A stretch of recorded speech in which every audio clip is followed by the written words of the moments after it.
We have to talk Cities Skylines 2 again.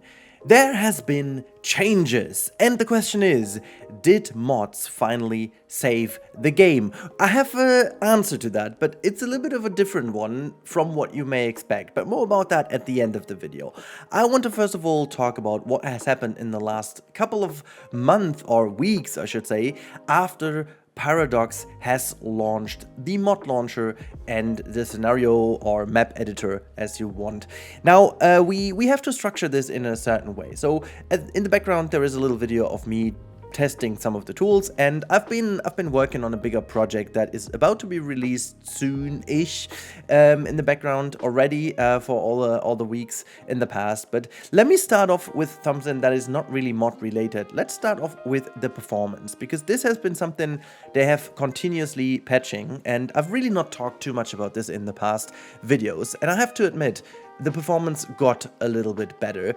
At least in my end, the graphics suffered a tiny bit from it, but not significantly, and with a couple of different changes in the settings, I was able to pull back my initial kind of look.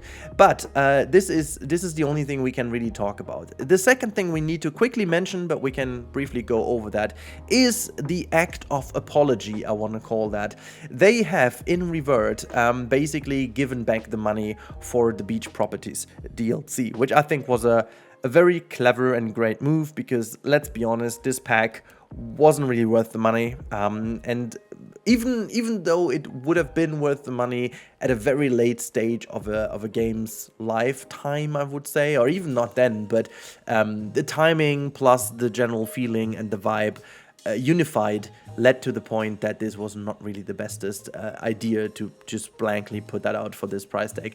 But even better that they reacted and you know, kind of took act for their mistakes, and they just said, you know what, here you go, you get back the money. And even for those who can't really get it back because they got the deluxe version, which included the beat properties, they said they will get some further DLCs in the future for free, which I think is a first very great move, and it's nothing you see so often. But okay, now with these things out of the way, let's talk about the Paradox mod launcher. Now, I personally have been very positive toward the mod launcher from the very beginning, simply because I felt like this would hopefully increase the stability of the mods and also give access to the mods for not only computer players, but also everyone included in this game.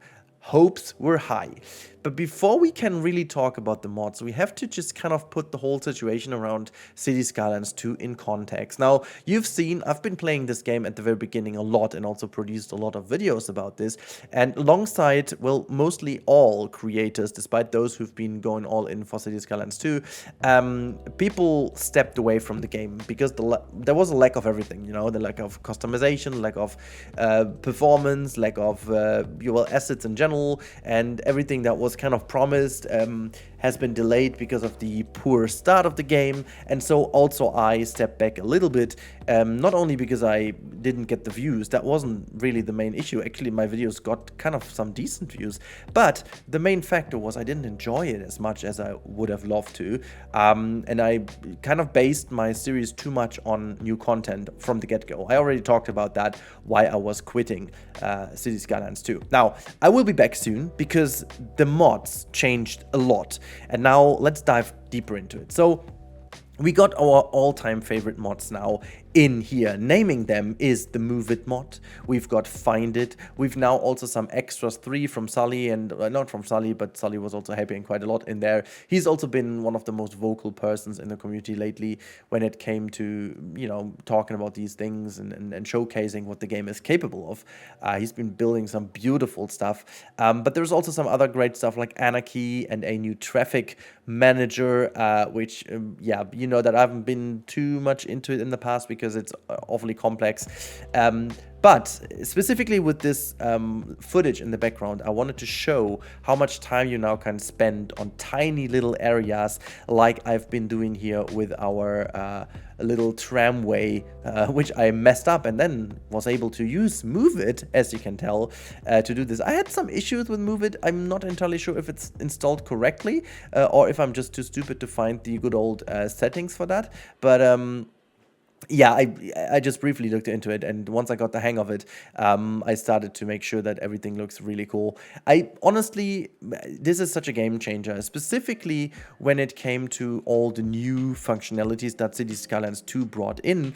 You start to realize how much better of a game it is because of how much better the node system works with the streets and so on. There's a lot, as you can see over here right now, specifically in how much more precise you now can adjust the different nodes and the different streets, just because the game itself already is way better at it. So mods can only be as good as the base game is, right? And so I was really happy to be able to really pinpoint my mistakes I did here in the first build, make it like more roundish, like almost perfectly shaped, adjust the heights. And I don't really need to say too much about this because I assume that 99% of the people watching this video have already played around with mods in Cities Skylines 1, and you know exactly how it works, like using the different shortcuts on your keyboard to move certain things around, and with holding down shift you can multi-select pieces and blah blah blah. You know the drill, you know. I just wanted to know how much of a value it got me in here, and oh yeah, oh my god, it's just so much. It's not like, this is not meant to be a great kind of thing I'm continuing. This is just for the video, to be able to talk about this in depth, because I've been playing around with this in the scenario editor but not in game. Trying a couple of things over here, you know, just trying to make like a little bit of a different support over here for the bridge and putting all these things together. Okay, but I don't want to talk about my build. I wanted to talk about how much does it change the game. Now, I personally found myself almost smiling the entire time because I finally felt like there is work to do for me. I felt there is finally a game to play for me. And even though the mods don't function perfectly fine at this point, most of them already bring everything to the table that you were lacking at the first glance. Now, not to use the dev mode anymore to find all the assets is a blast, you know. Having this little pipette icon to just kind of put out a kind of grab a piece and just build upon that one, and laying down all these ground textures over here with yeah, basically the new zoning feature. See, in the past we had all these different type of decals that we had to cluster together, but now we can just zone areas easily like that and just define what type of texture that should be. Now, there are so many. I didn't even download all of them. I just tried a couple of those, but all I want to say is this changes a lot. However, we have to speak about the downsides of things. Quickly, in not even 8 weeks, I already got into that fear of missing out regarding mods, because there are so many mods out there, and things start to look so different from the base game simply due to mods, that you felt almost left out if you haven't played around with them. Granted, you get into it rather quickly, so it's not really a fault of the mods or the modders themselves. But I also had a couple of crashes, so I'm not sure if it's down to the mods, but I was hoping that the mods actually have not the same issue as I was suffering from in Cities Skylines 1 a lot, that when you were out for like 3 months or so, it was basically impossible for you to play the game anymore, because you needed to get all the Steam mods and blah blah blah. This definitely has been changed, because you open the game, you have the in-game Paradox mod editor. But here's my big question. How was it possible to release the game without Paradox mods? I've played so many scenarios through in my head. What could make them release the game? And let's for a moment not speak about financial pressure, okay? But what on earth did them really, or did they make a release without the mods available? This game is so much better with mods. This game is meant to be for mods, and it was done and developed for mods. Everything screams like this is the perfect synergy of what they wanted to do. And I would put my money on the fact that if they would have released the game in the state that it was, but with the mods enabled already or available, the backlash would have been not even 50% of it what it has been now. Yes, people would have been complaining about performance, but that would have been something you could address and then go on from them. from there, but people would have had something to do, and there would have been a constant inflow of new mods and so on.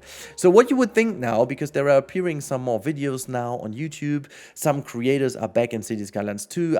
I've just watched and rewatched $2.20's Train Station and basically all of Sully's videos lately. There's a feeling like people coming back to the game.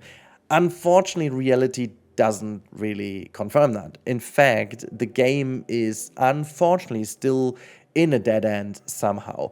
It shows that mods were absolutely vital to be part of it and absolutely had to be done to bring something to the table, as you can see over here with this specific build, that is so important to the community and to people, give them a longevity in the game.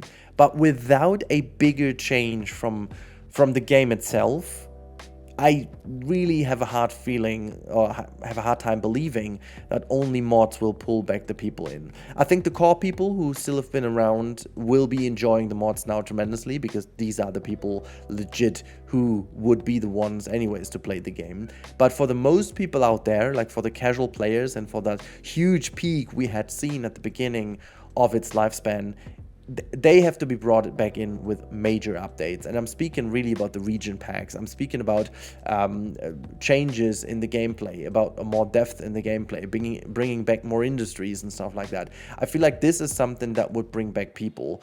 And as much as I love the integration of mods, and it definitely has changed the game, I unfortunately cannot say that this saved the game, because it feels too late. Not sure if it's too late, but it feels too late.